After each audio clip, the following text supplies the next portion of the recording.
कर देता था। वो मुस्कुराकर कहता था, नहीं, यह मेरा नाम नहीं है। दूसरे दिन रानी ने अपने कई नौकरों को शहर में इधर उधर दौड़ाया और उनसे तरह तरह के अजीब से नाम ढूंढ कर लाने के लिए कहा। दूसरे दिन जब वह बूढ़ा आया तो रानी उससे फिर नाम गिनाने लगी। आज उसने बहुत टेढ़े मेढ़े और अजीब से नाम सुनाए, जैसे कुबड़ा, चफ्ताना, डेटिंगा वगैरह वगैरह। रानी ने सोचा कि इस तरह बूढ़ा चिढ़ जाएगा और अपना असली नाम बता देगा, लेकिन वह शरारत से मुस्कुराते हुए बोला, नहीं नहीं, इनमें से एक भी मेरा नाम नहीं है। मैं जाता हूँ, कल जरूर मेरा नाम ठीक ठीक बता देना, वरना मैं तुम्हारा बच्चा ले जाऊंगा। रानी की समझ में नहीं आ रहा था कि क्या करे। दुनिया भर के अच्छे और बुरे नाम वो उसको सुना चुकी थी। बूढ़े का असली नाम क्या हो सकता है, इस संबंध में उसका दिमाग ही काम नहीं कर रहा था। उसने बहुत सोचा और अंत में हार मान ली।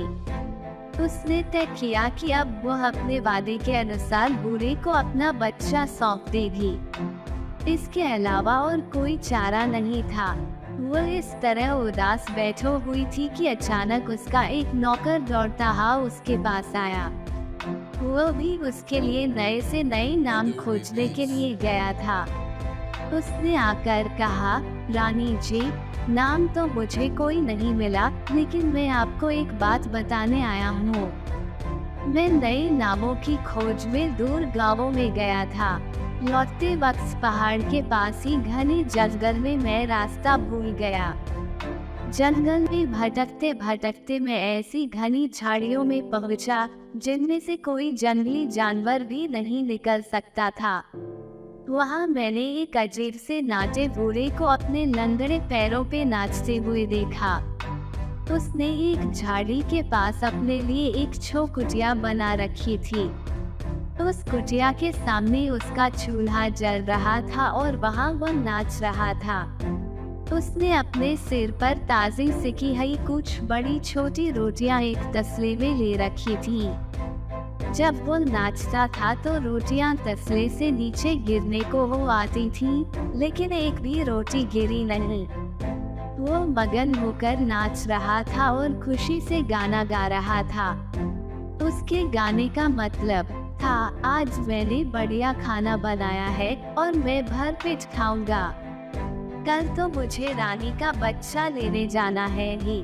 बच्चा मुझे मिल ही जाएगा, क्योंकि रानी को पता ही नहीं है और न कभी पता चलेगा कि मेरा नाम है रम्पलस्टिल्टस्किन। यह सुनकर रानी खुशी से नाच उठी। उसे अब विश्वास हो गया था कि जंगल में नाचने वाला बूढ़ा वही था और यही उसका असली नाम है। उसने 2-3 बार रटकर यह नाम अच्छी तरह याद कर लिया और फिर नौकर को इनाम देकर वहां से विदा कर दिया। दूसरे दिन सवेरे वह नाटा बूढ़ा उसी तरह फुदकता हुआ उसके कमरे में आ पहुंचा। आज वो बहुत खुश था। वो बच्चे को अपने घर ले जाने के लिए एक खूबसूरत सा कंबल भी अपने साथ लाया था। कमरे में आते ही उसने उस छोटे से कंबल को रानी के सामने बिछा दिया और फिर रानी से कहा, हाँ तो बताओ, मेरा असली नाम क्या है? आज तीसरा दिन है। अगर तुम ठीक ठीक मेरा नाम न बता सको तो चुपचाप बच्चे को मेरे कंबल पर लिटा दो। मैं इसी में लपेटकर उसे ले जाऊंगा ताकि उसे ठंड न लगे। रानी को उसका असली नाम तो मालूम हो ही गया था, लेकिन वह इस तरह देखने लगी जैसे उसे अभी नाम मालूम नहीं हुआ था। उसने कहा, तुम्हारा नाम विलियम है? नहीं, मेरा नाम यह नहीं है। बूढ़े ने खिलखिलाते हुए कहा, तो फिर जॉर्ज होगा। नहीं, यह भी मेरा नाम नहीं है। और वो कमरे में खुशी से उछलने लगा। रानी ने फिर कहा, अगर जॉर्ज नहीं है तो जॉन होगा। नहीं, यह भी मेरा नहीं है। बूढ़े ने खूब जोर से कहा और फिर कंबल की ओर इशारा करता हुआ बोला, लाओ अब बेकार का बहाना न बनाओ और बच्चे को कंबल पर लिटा दो। अब मौका देखकर रानी बोली, तो फिर तुम्हारा नाम रंपलस्टिल्टस्किन है। यह सुनते ही बूढ़ा चौंक पड़ा। उसे उम्मीद भी नहीं थी कि रानी को उसका असली नाम भी कभी मालूम हो सकेगा। उसे बहुत बुरा लगा, लेकिन अब वह कर ही क्या सकता था। वो मारे गुस्से के जमीन पर जोर जोर से पैर पटकने लगा और बोला, तुमने जादू किया है। तुम्हें किसी भूत या जादूगर ने मेरा नाम बताया है। मैं उन लोगों को ठीक कर दूंगा। बूढ़ा बहुत जोर जोर से चीख रहा था और जमीन पर पैर पटकता जा रहा था। इसी बीच उसने एक बार इतने जोर से पैर पटका कि उसका पैर जमीन में धंस गया। बड़ी मुश्किल से जोर लगाकर बूढ़े ने अपना पैर जमीन में से बाहर निकला।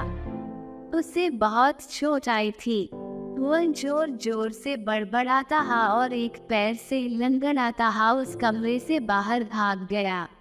जाते जाते वह अपना कंबल भी उठा ले गया।